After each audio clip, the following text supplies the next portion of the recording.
தமிழுக்கு நிகர் தமிழே, தமிழனுக்கு நிகர் எவரே. 2 அடியில் நம்மால் எதுவும் செய்ய இயலாது என்று எண்ணும் மனிதனிடத்தில் 2 அடி குரலில் எதையும் நம்மால் செய்ய முடியும் என நம்பிக்கையை ஊக்குவித்தது திருக்குறள்.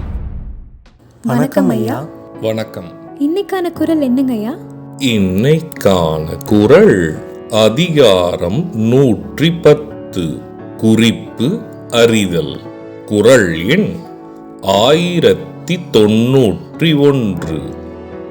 இருநோக்கு இவள் உன் கண் உள்ளது ஒரு நோக்கு, நோய் நோக்கு ஒன்று அந்நோய் மருந்து. இந்த குறளுக்கான பொருள் என்னங்கய்யா? இதற்கான பொருள், இவளுடைய மை தீட்டிய மையலுண்ட கண் பார்வைக்கு 2 வித சக்தி இருக்கிறது. ஒன்று, ஒரு முறை பார்க்கும் பார்வையை நோயை உண்டாக்குகிறது.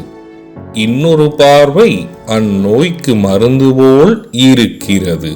இதுக்கு ஒரு சின்ன உதாரணம் சொல்றீங்களா?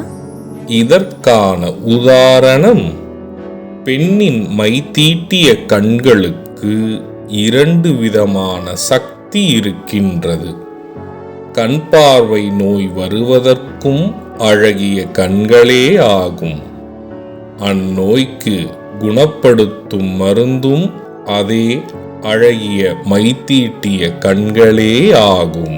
நான் சொன்ன குறளும் அதோட விளக்கமும் உங்களுக்கு பயனுள்ளதா இருந்ததா? ரொம்பவே பயனுள்ளதா இருந்தது. சரி பசங்களா, நாளைக்கும் இதே மாதிரி சுவாரஸ்யமான குறளை பார்ப்போம். நாளைக்கும் இதே மாதிரி இன்னொரு குறள் பத்தி தெரிஞ்சுக்க ஆர்வமாவும் இருக்கும்.